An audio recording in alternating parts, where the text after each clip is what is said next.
welcome to another episode of the Veterans History Project. I'm Brad Bough, the Lawrence County Veterans Service Officer and also Vice President of the Lawrence County Museum. The organization is bringing this video to you.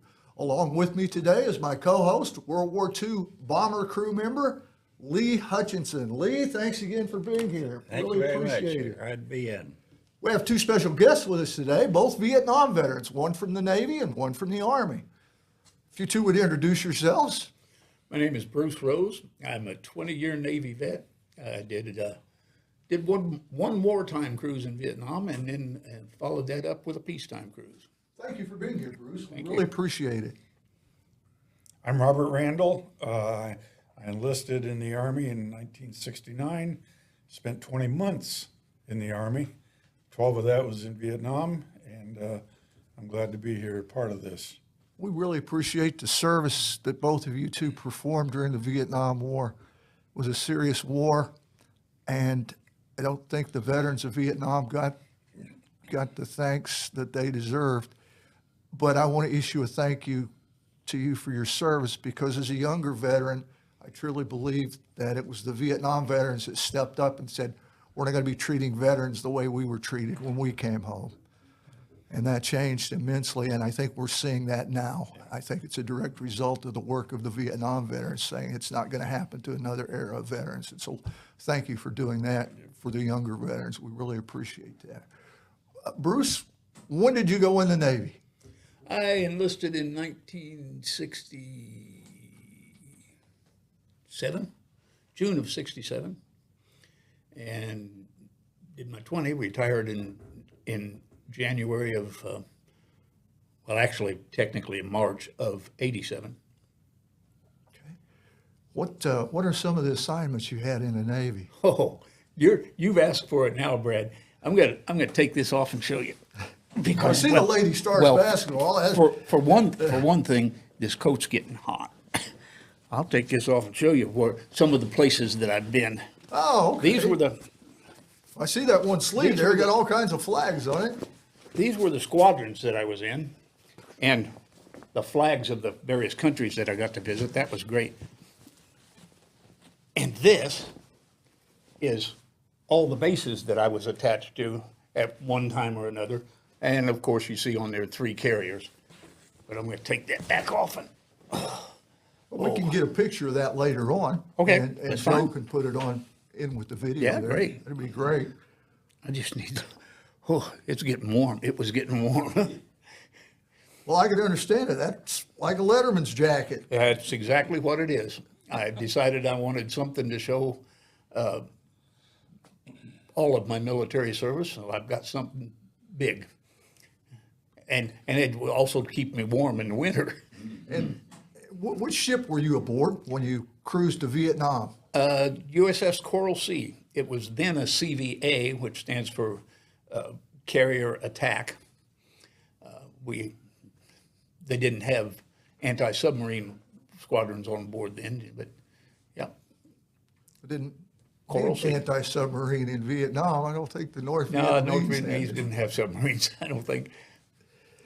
So, Bob, when did you go in the United States Army? I enlisted in March of '69 and went to basic training in Fort Knox, Kentucky, and then was transferred to Fort Gordon, Georgia.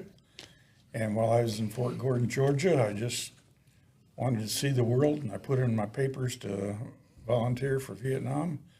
And 2 days before Christmas, that's where I was. I made it. What division were you with in Vietnam? Well, I really wasn't in a division. I was attached to the Signal Corps at Fort Gordon. And then when I got to Vietnam, they attached me to a brigade headquarters. And the first 2 months that I was there, I was the R&R clerk. I was the guy that, if you wanted to go on R&R, you saw me. And I was the one responsible to get you where you wanted to go, when you wanted to go. I did that for 2 months, and the courier for the brigade headquarters rotated back to the States. Colonel Stone called me into his office and asked me to be his courier. For the next 8 months, I put 10,000 miles on a Jeep. I just drove from the Cambodian border to the South China Sea. And all I did was deliver papers and that sort of thing. I have no idea. They give me an envelope at 7 o'clock in the morning, said, take this here and take this there. And that's what I did. I could have gone 5 miles across the road to Benoit, or I could have gone all the way to the South China Sea at Vung Tau, or I could have gone to Tay Ninh at the Cambodian border. And that's what I did. You did what your colonel told you to do. I It's did, kind of hard to yeah. turn down for. I saw, brigade that's commander. true, but I saw a lot of country, and I did this by myself. And the neat thing about it was I drove in a Jeep in fatigues and a baseball cap. And I was no threat to anybody. I just looked like I was out for a Sunday drive. And that's all I did. I have no idea what I was carrying, but I found out later that it was information that was too sensitive to put over radios or telephones or that sort of thing. It was just classified documents that they just wanted for your eyes only type of thing. And I just drove into the gate, asked for so-and-so, and they told me where to go find him. I did. I left.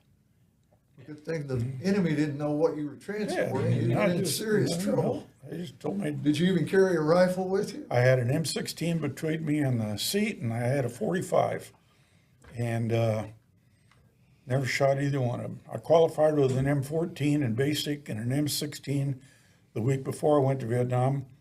And when I got to Vietnam, they wanted me to be his courier, and they said, "Can you fire a 45?" Well, I never had, so they sent me to the range. I qualified expert with a 45, and I wore it and never fired a weapon after the firing range. I was very fortunate. Got shot at a few times, but Luckily, you didn't get hit. yeah, I never saw who was shooting. I couldn't return fire, so. But it was a rewarding experience, and it was one of those trips that, yeah, it was worth $1 million, but I don't know if I'd give it a nickel to do it again, though, you know. But yeah, it was very educational, very educational. And you were at Fort Gordon and Fort Knox. You said, were you at Yeah, I any did my other? basic at Fort Knox. I was in training unit D13-4. I graduated as a top member of my unit, got trainee of the company, and then they gave me a PFC award out of basic training. They sent me to Fort Gordon. I was attached to another small company called Staff and Faculty Officer Company, and our entire job, it was one officer and 3 EMs, and our entire job was to keep track of every officer on Fort Gordon, from 3- and 4-star generals down to first lieutenants, second lieutenants. And that's all we did all day, was just keep morning reports and keep track of all the officers at Fort Gordon. And I said, well, I want to do more than this. It was fun. It was a good tour. Had my wife down there and really enjoyed it. I mean, had the Masters crowd and all that stuff. It was a good time. But I wanted to see the world. I wasn't going to be in forever. I only enlisted for 2 years. And in December, they sent me to Vietnam. I got there December 23rd. Merry Christmas. Yeah. On December 25th, I got to see the Bob Hope Christmas show at Long Binh. So I was sitting in the replacement station. They came in and said, anybody want to see the Bob Hope show? It's down there in the amphitheater. And so we all walked down to the amphitheater. So, Did Agent Orange ever bother you? Were you Oh, in yeah. Agent Orange areas? yeah, it was all over Agent All Orange over. areas. I saw miles and miles of places that had been denuded. Rubber plantations where the trees looked like telephone poles. And I drove down many, many roads at 50 to 100 yards on either side of it. There was nothing. I mean, they tried to wipe out where the enemy could hide and ambush convoys and that sort of thing. I never flew. I never got to fly. I take it back. I did fly 2 times in a fixed wing aircraft, like a little Cessna, and but I never flew in a helicopter. All my courier work was done been in a Jeep. So Yeah, what Lee's talking about, Agent Orange was a defoliant that was used to defoliate areas that allowed the Viet Cong to hide. And it turned out that it was an extremely toxic herbicide and is still affecting the Vietnam veterans today. Even the Navy veterans were affected by it because the rivers carried it out to sea. The Navy ships would cruise through these areas that had the Agent Orange pushed out to sea. They would suck in the water. They desalinated it, treated it with chemicals to kill the bacteria, but they did nothing to take out the Agent Orange. And therefore, many of our Navy veterans were also exposed to Agent Orange. The one thing that I will hear from veterans is, I was never near where it was sprayed. Did you eat or drink at the chow hall? Yes. Every chow hall I've ever been to in the military, they had three things, guaranteed. They had tea, lemonade, and coffee, sitting right there on the counter for you to pick, and maybe bug juice, as they call it in the Navy. You got lemonade, we got bug juice. I know they call it bug juice in the Navy. Vietnam, you got your malaria pill and your salt tablets. It's glorified Kool-Aid. Well, not even glorified. And the infantry gentlemen, as you can both verify probably, I don't know if the Navy had the training, but we did.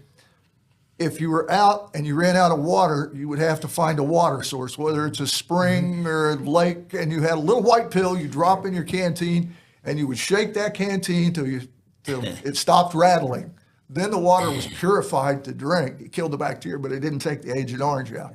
You're putting it straight into your system. You had that training, obviously. Yeah, and the other thing about Agent Orange is, well, we didn't get sprayed with it directly. We didn't get it on our skin and everything.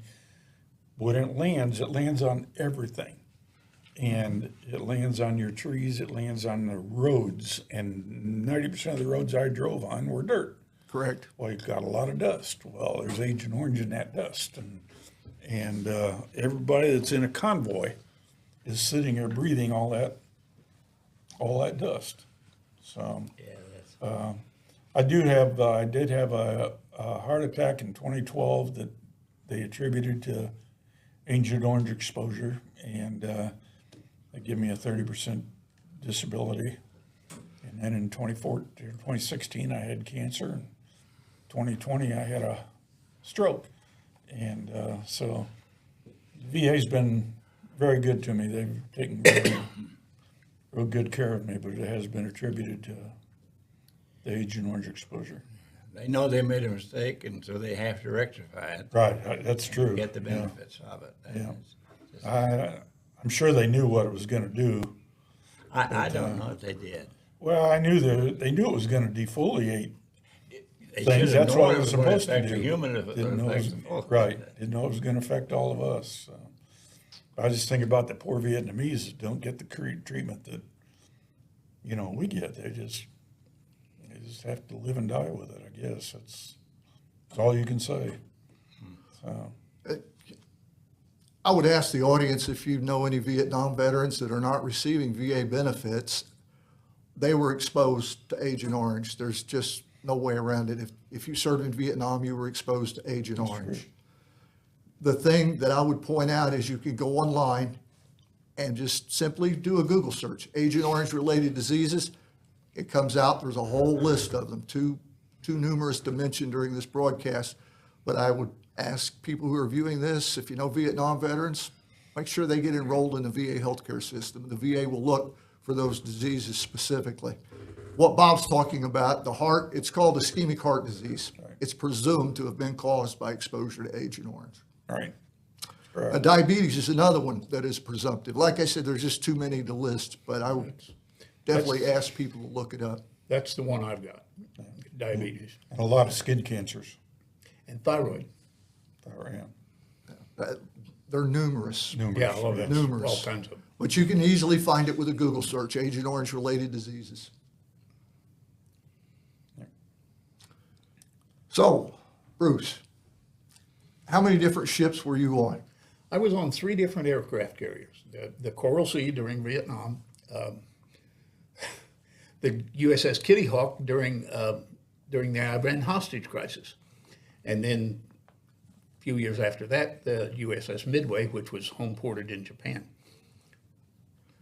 Were you in the Persian Gulf? Never got there. During the time that I don't think the carriers actually went into the Gulf per se, but during the time that the Kitty Hawk went to Iran for the hostage crisis, we were assigned to the beachhead in QB Point, Philippines. Lucked out. Tough duty, right? Tough duty, yes, it was. Really tough.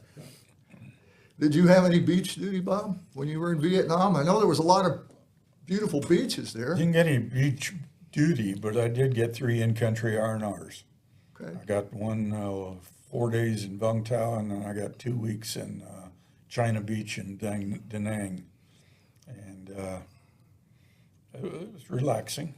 There's actually some pretty beaches in the Persian Gulf, too. I was a civilian advisor in Afghanistan, and I get to go over to Abu Dhabi and Dubai. The beaches are really pretty there, so I know what you're talking about, Bruce, about beaches. All I did was sunbathe and eat. But one thing I'll never forget, they had sharks out there, and they announced that there's sharks in the water, everybody get out of the water. And here comes some helicopters, and they drop some depth charges in the concussion grenades in the water. And about 20, 30 minutes later, all these fish come washing up onto the shore. And the Vietnamese just came down there and just swarmed in there and cleaned that beach up like you wouldn't believe. They had about a 5-foot shark that got washed up. And I mean, they had that shark going. There was nothing left on that beach of that 5-foot long shark. It was just unbelievable. I'd never seen anything like that. Things like that you remember. Of course. You know, a lot of people think about the war, and there's a lot of things you can remember other than the fighting and that sort of thing. But I'll never forget. First time I've ever been on a surfboard was in Vung Tau. The waves weren't but over 18, 20 inches high, but Yeah. I never got off my knees, but I did surf. So you just remember stuff like that. You know. And you were a Specialist 5, is that correct? Spec 5, right. Okay, I see the rank insignia on your hat, Yeah. and people see that, they might have a question Yeah, about it. that's Yeah. my Jeep that I drove. I got a certificate for driving 10,000 miles. 10,000 miles in a 10,000 combat zone. miles in a combat zone. And I laugh about it because I got this nice certificate in the mail about a month after I came home. And I joke with them because I got this nice certificate for driving 10,000 miles, but they gave me a Bronze Star for being dumb enough to do it. So, Well, we'll take a look at that awards board. Okay. That's, these are just some hold of it the- up there and let Joe get a focus in on it, and turn it around toward the camera. I don't know what to tell you about it. These are just some of the units that I served with. MACV, USRV, First Logistics Brigade, Signal Corps when I was in Fort Gordon. Then the 5 medals that I received. And then I got sharpshooter in the M14 and expert in M16 and 45 caliber pistol. And I think this is a picture of me with my Jeep. And then this is a picture of the 10,000 mile driving certificate. So this hangs in my bedroom. I'm intrigued by the green and white stripe with the star medal. Is that a Vietnamese medal? Yeah. This Yeah, one, Yeah. the green and white stripe one is green the white stripes, Yeah, green, Vietnam white. service, Vietnam campaign, National National Defense Service Medal, Good Conduct Medal, and the Bronze Star. And then the unit had a meritorious unit while I was there, so I got to wear that. And so I'm very proud of this. Yeah, They well, told me we when I got came you. home, call the Army and they'll send you another set of medals. So I got my first set when I left Vietnam. So I just applied for the second set, and they said it'd have your name on it, but it didn't. But I got my second set of medals. So I made this Oh, yeah. shadow box. I made 2 of them, and I got one for myself, or one for my daughter, and one for each of my 2 daughters. Mine's much smaller than that. Well, I spread it out to make it look Yeah, good. that looked very good. So is mine. So I is like the- mine. I like the green background. Well, yeah. That's very suitable for Vietnam. Well, you use green for the Army, and you use blue for the Navy and the Air Force, and red for the Marines. And if you ever put one of these together, you Yeah, can always tell. very good. And not to give commercials, but I bought that shadow box at home there at Hobby Lobby, so they're not readily available. Just lay them out the way you want to lay it out. Figure out what size you need. Go to Hobby Lobby and get a shadow Yeah, box. they'll lay it. Put it together. Works out fine. Yep. So, Now, Bruce, you were a career Navy man. Are you a shellback?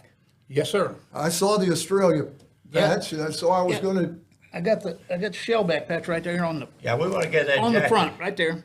That Let's get just that says jacket now since we had Bob's. shellback is Let's get your jacket. the shellback says that you cross the equator. And, Yeah. that's this one, and that's the shellback initiation is not a lot of fun until after you've done it. Yeah, I That's- interviewed John Freeman one time, and Yeah, I he did. told me about his I did the shellback. experiences. Yep. I did shellback good. did you get your, Bob was telling earlier about seeing the Bob Hope Christmas show. Uh-huh. We had a Bob Hope Christmas show on the Coral Sea. yeah. It got canceled, so instead of watching Bob Hope, we launched an Alpha Strike. Now, an Alpha Strike is where you load up every airplane that's flyable with all the bombs that it'll carry, and you just bomb the heck out of somebody. The only celebrity I saw was Mickey Rooney. He was on the Queen Mary when we went overseas, and he put on a show for us. He ended up being very popular with General Patton, entertaining a lot of troops, and he got the Bronze Star. you had 3 very famous people in the Air Corps with you that I can Oh, yes, just right they off. did. Jimmy Stewart, Yeah. Clark Gable, and Glenn Miller were all in the Air Corps during World War II. I was there the day Glenn Miller went down, December the 16th, in 44. Bruce, did you get your head shaved when you became a shellback? No. No? No, They that's didn't one of shave your the, head. that's one of the things that they decided was, the Navy had decided was too humiliating. You did not get to shave, they did not shave my head. I did get to kiss the royal baby.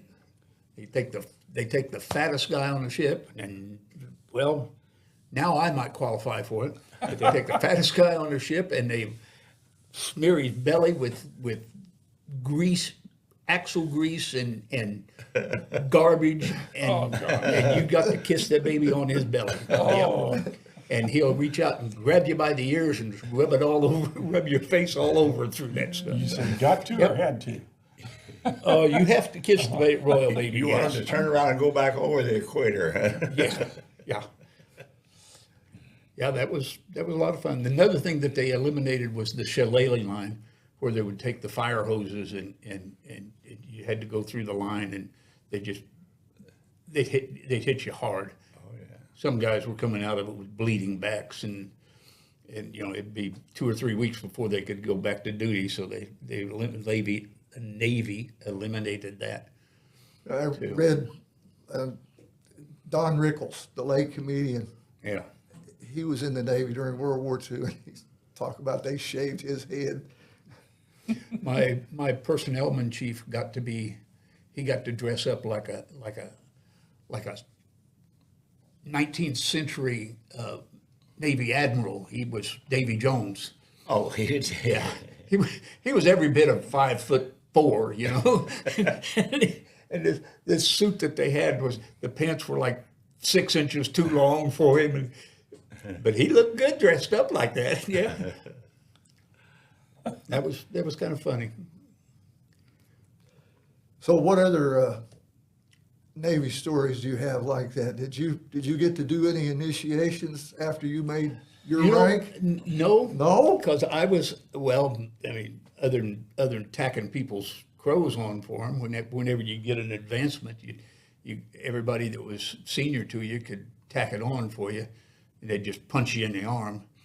Some of them pretty hard, some of them just a tap. The hard ones hurt. Of course. So what rank did you retire out at? I retired as an E6, first class petty officer. So you got to tack a lot of ranks on, didn't you? I got to tack a bunch of them, yep. Mostly kids that worked for me, but yeah, that was okay. The big Vietnam War story that I like to tell is that when they mined Haiphong Harbor, that was during my wartime cruise, and my XO got shot down in Haiphong Harbor. And we got a message that night from the destroyer that picked him up, rescued him, and it said that it was the first time they had ever had to fire a round across the bow of a swimmer to get him to stop so they could rescue him. Because, well, Vietnamese were trying to catch him too, Oh. the North Vietnamese. Now, what planes did you carry on the career? A7s was what I worked on. We had F4s,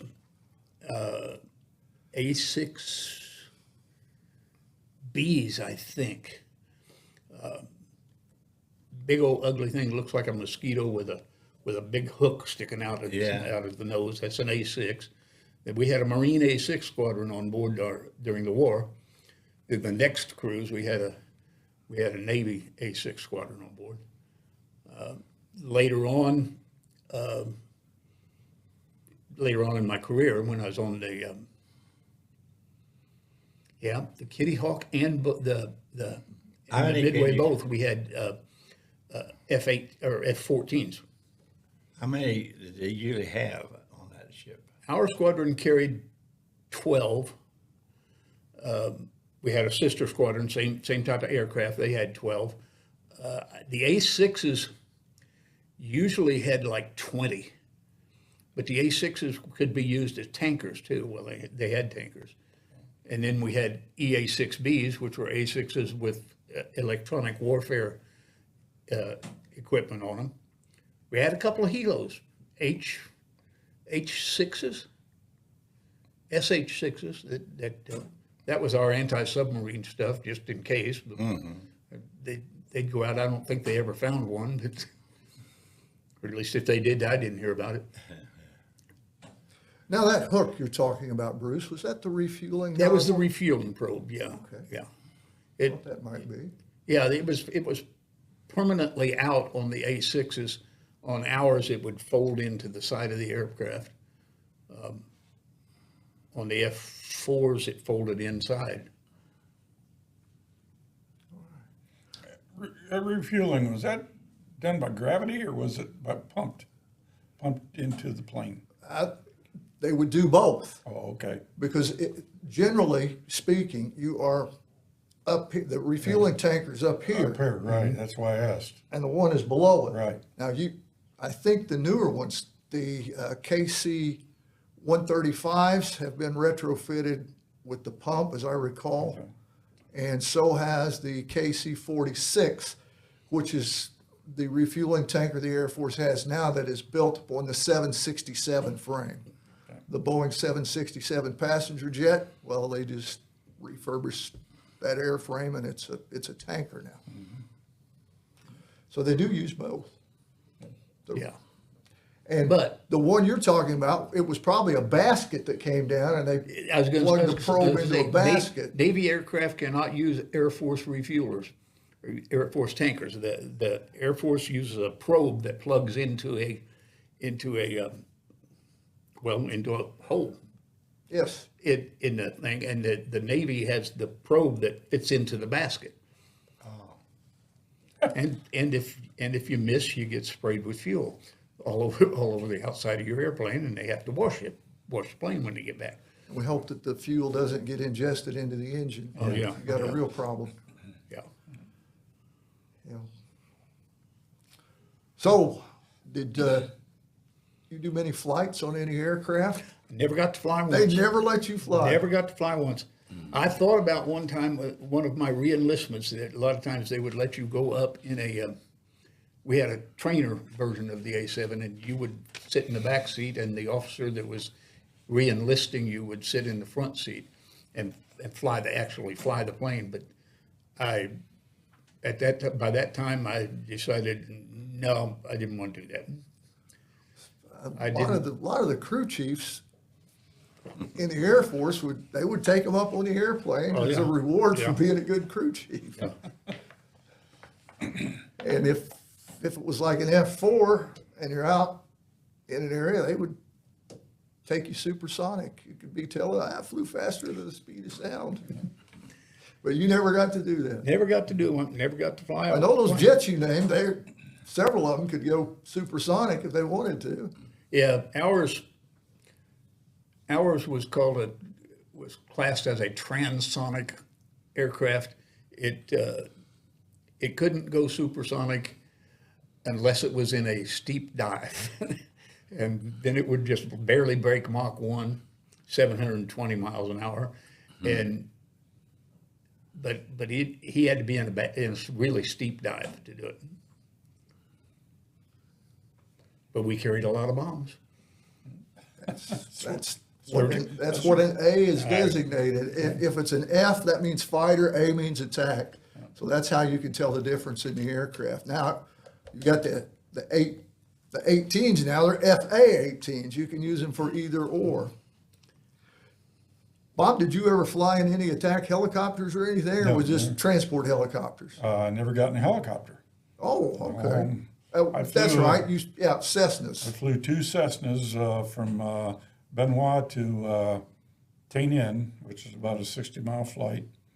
And they wanted something to get there quicker, and I could in a Jeep. And so that's why they connected for me in a Cessna and flew up, flew back. And that was all my flying other than the 707s that we went over to Vietnam and came back in. But the rest of my time was in a Jeep, a little bit on a 3/4 ton truck, but 99% of my driving was in a Jeep. So. And when you came back from Vietnam, where did you come back to? Oakland. Oakland. And time I flew off of Benoit, Vietnam, to Indianapolis is 67 hours.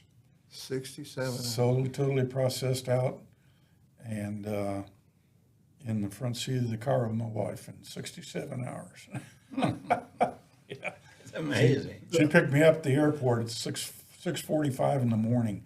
I flew from Oakland, California to Chicago to Indianapolis. And the flight from Chicago, Oakland to Chicago was on a big 747. And they were transferring the plane. And I bet there weren't 12 people on that plane that would hold 400.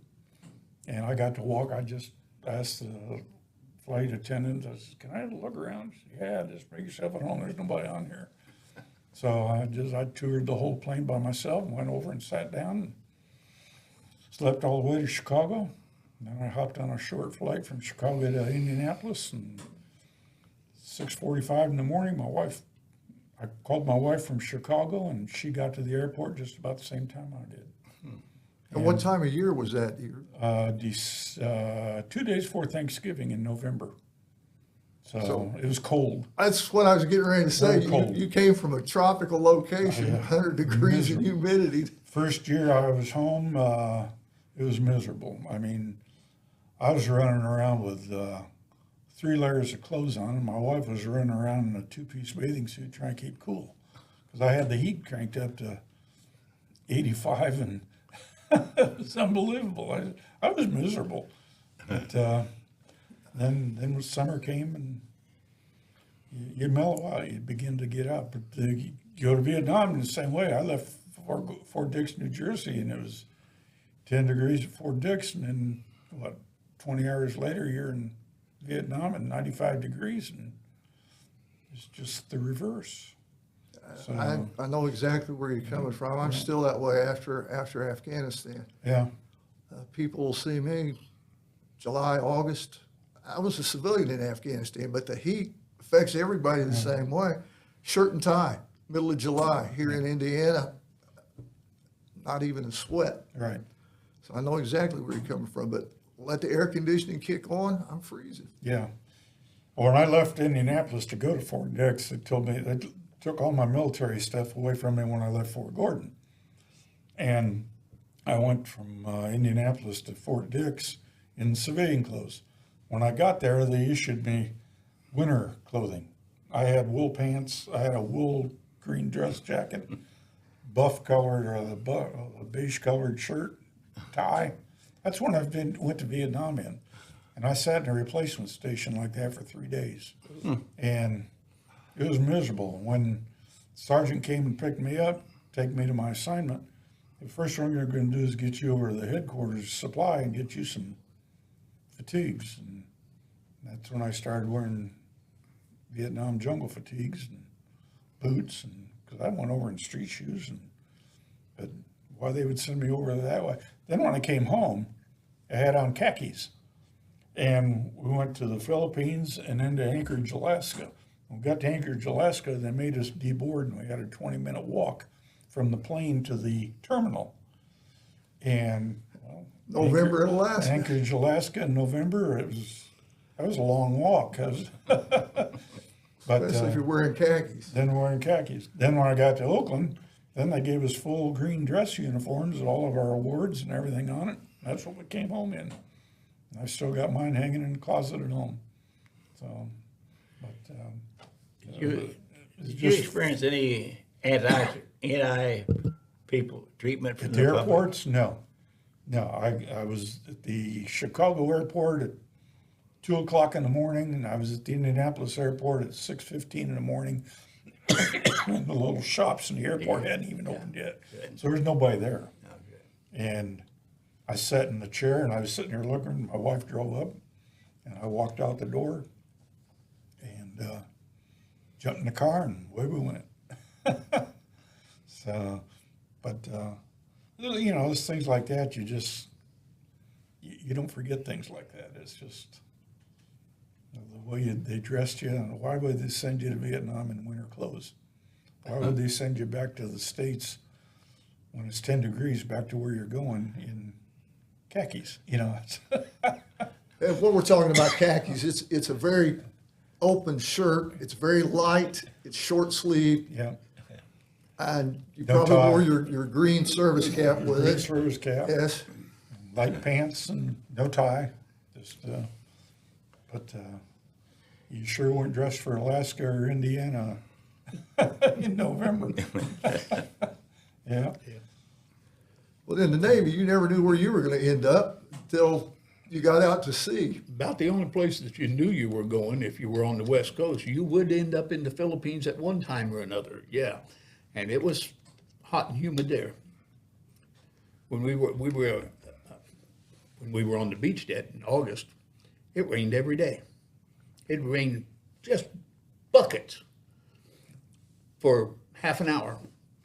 10 minutes after it stopped raining, the pavement's dry, and so is the dirt. It got real hot, real humid, real quick. They're on the same latitude as Vietnam was. Yeah. And Yeah, they are. the same way in Vietnam. It just when it rained, but when and you could cut the air. It was so thick that Couldn't breathe it, but you could cut yeah, it. it was just like you're in Afghanistan. You were hot and dry, Yes. and we were hot and wet. That was a big difference. We got up to 110 degrees sometimes during the day, and at night you go to bed with one or two blankets on because it dropped down to 70 degrees. Well, that's a 40-degree drop. That's going like from 80 to 40 here. Well, you put a couple blankets on when it drops down to 40 here too. So you drop from 110 to 70. It's a 40-degree drop any way you look at it. And but you just you did what you did when you had to do. You had to do what you had to do when you were there. You adapted. You ate what they put in front of you. We're glad to get it. And so, I'm glad to get it. Yeah. Some of it was good, some of it wasn't. But it was an experience. So Like Afghanistan, everybody would go out when it rained. It was like, wow, it's raining. yeah, yeah. I went through 3 pair of boots, and all I did was drive a Jeep. My boots just literally fell apart. I mean, they got so wet. Were you wearing jungle boots? Yeah. Yeah, those. And what we're talking about jungle boots, it's a special boot with, instead of a leather Upper, yeah, it's it's canvas, green canvas, and the leather lowers actually have 2 little pits in them with holes that every time you take a step, it inhales and exhales, inhales and exhales, and that dries your feet out. Yeah. That's what the design is for those. Yeah. Yeah, I wore those when I was in Korea. Yeah. Now, you didn't want to wear them in the wintertime, but No. during the monsoon, like you guys are talking, yeah, you definitely wanted those on because your feet would dry out just walking. Did you ever have to wear any jungle boots or anything? Nope. Nope. You probably just wore deck boots, didn't you? Yeah. Steel-toed safety shoes. Yes. Just in case you. I've talked to enough Navy veterans. Hit I something, hear yeah. the stories about what they had to do.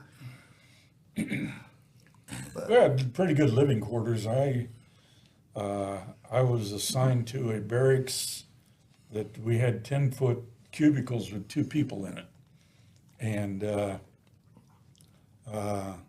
between the beds, we had a nice rack that he got half of and I got the other half. We had a foot locker at the end of your bunk, just like you did in basic training and so forth. And that was our living quarters. You got up and you went to your assignment, wherever it was, and came back.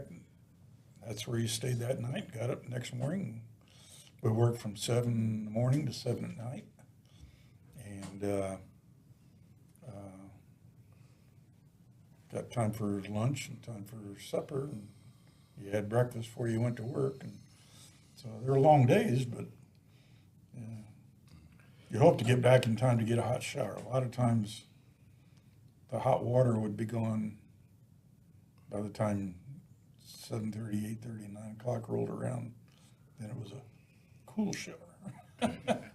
Maybe not bad in Vietnam. Oh, that's true, yeah. It wasn't a hot shower. What type of meals did you have when you were driving your Jeep? Did you have? Started out with a good breakfast every morning because I didn't know what I was going to get till I got back.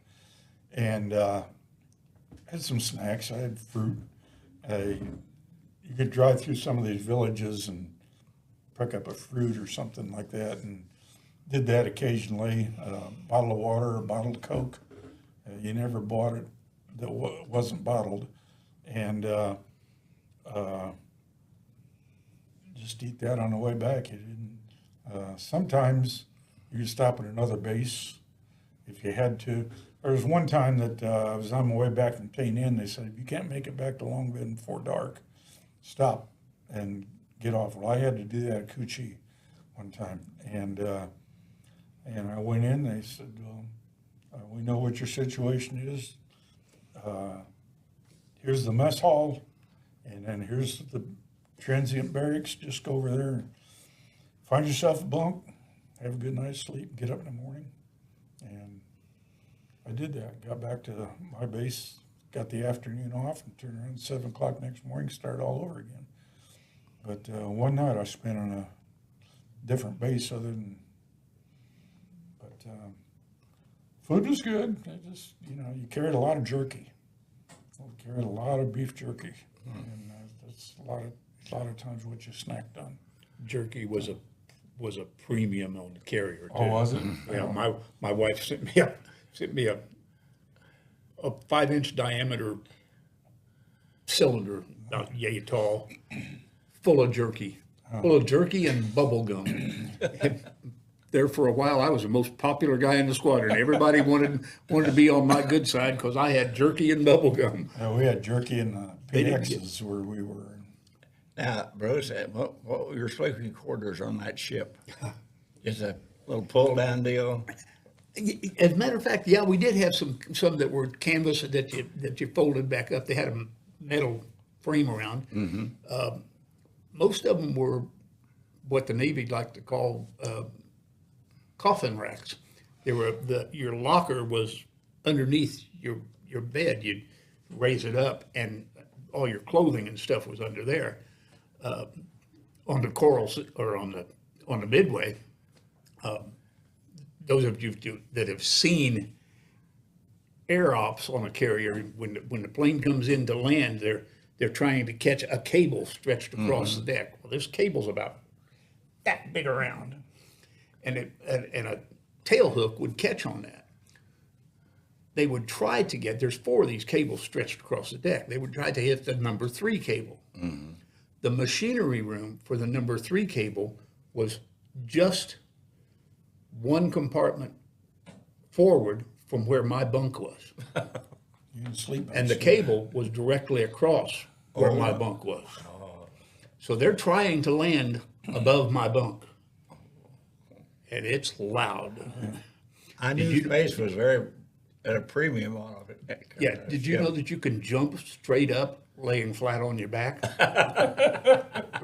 had an F4 land one night, and he had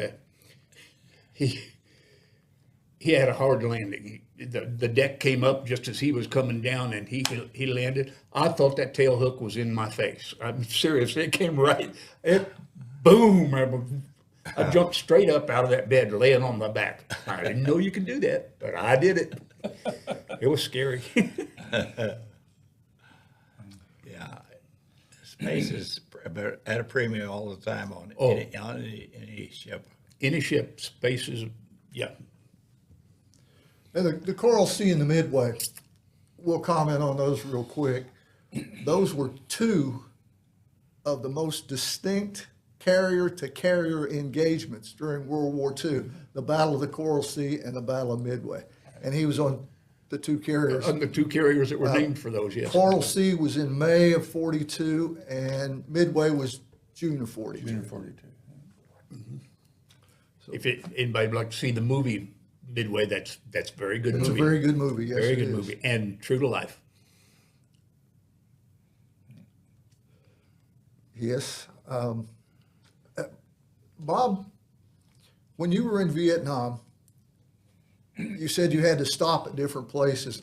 I've experienced the same thing. It doesn't matter what branch of the military you're in. If you're an American and you're coming in for safety, whether it's an Air Force base or a Marine Corps garrison unit, you're welcome, correct? Oh, yeah. We may fight amongst ourselves, but when it comes to wartime, Right. we're all for one. Yeah. And we were the same way in Afghanistan. Didn't I never matter. went to any place other than Army bases, though. I ran into a few Marines and some guys from other countries, from Koreans and so forth, Aussies. But 99% of the contact I had was Army personnel. And so I was very fortunate to. And we were international in Afghanistan as well, the International Security Assistance Forces. So we did work with a lot of the different countries as well.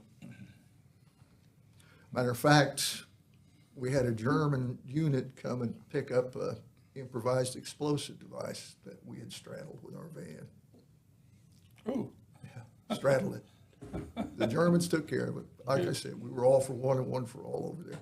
Just like what you're talking about Yeah. with the South Koreans and the Australians. We had some others in Vietnam with us as well.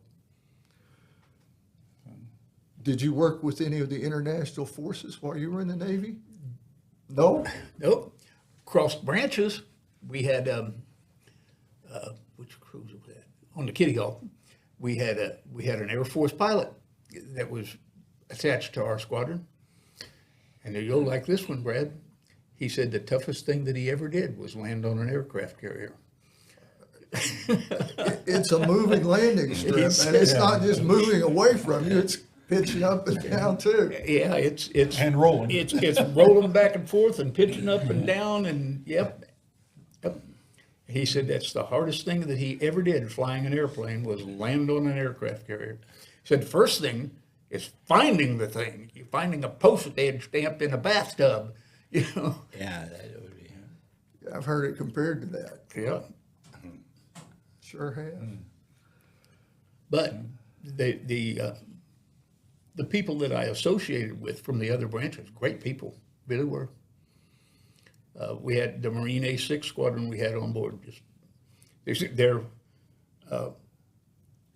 I worked on the intermediate level at that time, working on the radar of our aircraft, and their electronics maintenance shop was right across the hallway from us. We didn't call it a hallway; we called it a passageway, but still, it was only like 3 feet wide, and they were right across from us. Good guys. Matter of fact, their berthing space was where I got to sleep. The Navy berthing space was full by the time I got checked in on board, and so I got to sleep with a bunch of Marines, which was okay. There were 3 of us sailors down there and a whole bunch of Marines. The one thing that always amazed me about the Navy is how they can run when you get to call the battle stations and run through those hallways or hatch and jump through the hatches without ever hitting your head or your Yeah. shins. Just You only hit your head once. Once hit you. Forward and up on the starboard and aft and down on port, I believe. I might have them reversed. But, I mean, it's been 50 years since I was in the Navy, but I got out in 87, so count it up. But, yeah, that's how they do it. I mean, you don't see the go through foot first. I didn't do that, but most of ours on the carrier, the holes that you got to run through are bigger. You're not going through one that's like 2 foot diameter. You're going through one that's 2.5 feet wide and 5 feet tall. But still, you better duck your head. A little bigger than a submarine. And they're raised up about 1.5 feet off the thing. We call them knee knockers. Yep, you hit one of them, you're hurt. oh, solid steel. Oh yeah, oh yeah. Nothing to it but steel. What was your battle station on board ship? Mine was in my whatever my aircraft maintenance shop was. That's where I was supposed to be, and sometimes we had to. We would have to take a specific designated route to get to the flight deck if we had a plane that came in with a problem and we had to get up there and work on it. We would have to call Damage Control Central and tell them we're going to take route number 5 and we're going to the flight deck. And they'd tell us whether it was okay for us to go there or not. If there was a fire on that route, we couldn't go that way. But yeah, it's. And the pitching and rolling, did you have anything to hold your plates on the table when you're trying to eat? No, you did not, other than your hand. Again, aircraft carriers, they don't slide. Your tray does not slide nearly as much as it would on some of the smaller ships. Like a destroyer. Yeah, like a destroyer, where you hold this and you hold your cup, and now how do you eat? Yeah. And then you got the LSTs that they really pitch and roll, don't they, with the flat bottom? Yeah, sure they would. Were you ever on an LST? No? Until, well, I think I slept on one for a couple of days at Hunter's Point in San Francisco. I was sent up from my base to check out the workbench on the Coral Sea. It was newly installed workbench, and I had to go up there and check it out. I got up there, and the bench wasn't ready for me to check it out. Basically, I would just run through the test, but I got up there and it wasn't ready. They said it was going to be ready on such and such a date, and they sent me up there. But I think I slept a couple of days on one of them, but that was it. And LST, what we're talking about, it's called a landing ship tank. It can cruise right in next to the shore and drop its opening. I don't know what you call it, a hatch or a door that drops down, and then they can just roll tanks or Yeah. heavy equipment right off onto the beach for That's this a shame particular ships ship. that they opened the sides open. Their like sides that. open, yeah. Yeah. I've seen a lot in World War II And you movies. see You can see more than one tank. I mean, there's like a 20 or 30 of them can fit on one of those. You got a whole battalion of tanks Oh, in yeah, there. they're big, they're pretty good sized ships, but Yes. like you said, they're flat bottomed. Yeah.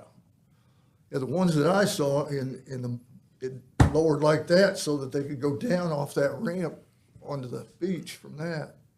Yeah, the one that I had was, it had been modified, and they did just put a whole bunch of bunks in there. It was just a place for some people to sleep. Well, the entire ship's company from the Coral Sleeve was sleeping on that. They would ferry across San Francisco Bay to Alameda Naval Air Station, where the carrier was. They'd ferry across in the morning and ferry back across at night. That's where their temporary barracks were, while the ship was going through major renovation. Okay. Lee, do you have anything further? No, I could tell a lot of tales, but I want to stay on the subject. We're all But good here. actually, I really appreciate talking to you guys and learning so much more about what you did and what happened. And I read here where they had over 500,000 men in Vietnam at one time, and the casualties were 1,800 at one day. And it was a war of attrition. it was. Everybody fought and everybody. And as we talked to you guys, we learned so much about different places where you were, and it ties in together. And I'm sure the public is going to appreciate what you're saying. We had 5 companies under my brigade headquarters. One of them was a transportation company, one was a signal company, one was the 23rd Evac Hospital, and one was the U.S. Army Mortuary in Saigon. And I got to visit all of them at one time or another. And like I said, it was an education. And it was makes you appreciate being right here. You know? I interviewed a local man who worked in a mortuary. Well, my father was a mortician, and we owned cemeteries. That was our family business. And In Vietnam, they had a mortuary, burning, cremation. So, the question is, what did they send home? You know,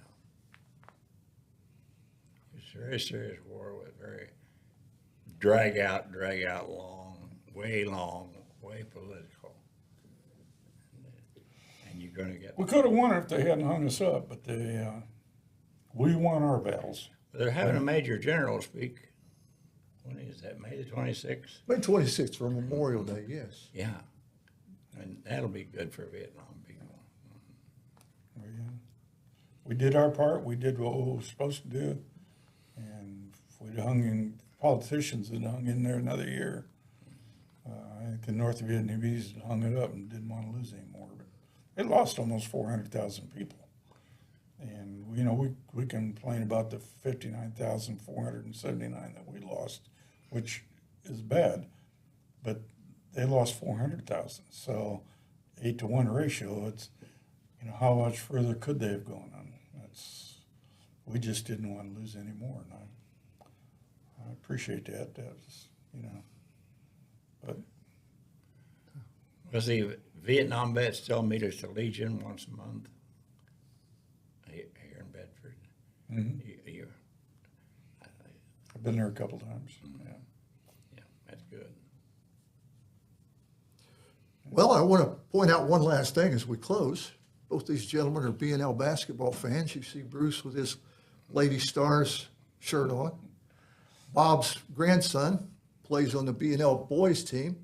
Where I'm coming to with this to finish off is that 3 months from now, we're going to start a new sports season out at B&L. If you're an honorably discharged veteran, you can obtain an all sports pass for $75. Just come by my office in the courthouse. We'll sign a letter. Make sure you bring your discharge showing that you're honorably discharged to your DD 214. We'll sign a letter and you can get an all sports pass, good for any sport at B&L for only $75. And thank you, gentlemen, for your service, and thank you for supporting our local youth in their sports endeavors. Really appreciate that. It's important that we recognize our youth too. I just want to mention my granddaughter's a cheerleader too. Oh, So I got a Yeah, don't leave her out. There's a Cheerleader. lot of athleticism in cheerleading. cheerleader, Sure is. yeah, cheerleader and a basketball player. So I got great deal. Got to go to the games. Outstanding. Yeah. Well, thanks again for your service, Bruce, you. Bob. You got anything else either one of you want to add? No, I'm just like this gentleman over here. We could tell stories all day long, but some are funny and some aren't. Some are good for television and some aren't. You know, so We've got Joe back here. He can edit just about anything we say off color out. He's done it before and he's great. Lee, do you have anything before we close? No, I think it's fine. Well, folks, Great thanks program. again. Great program. Thanks again for tuning in to another episode of the Veterans History Project. I want to thank my co-host, Lee Hutchinson, and behind the camera that you can't see, Joe Voris. Thank you again, Joe, for being here. We really appreciate that. Bruce, Bob, thanks again for being here. thanks for having us. And as always, folks, if you love your freedom, be sure to thank a veteran. We'll see you when we see you.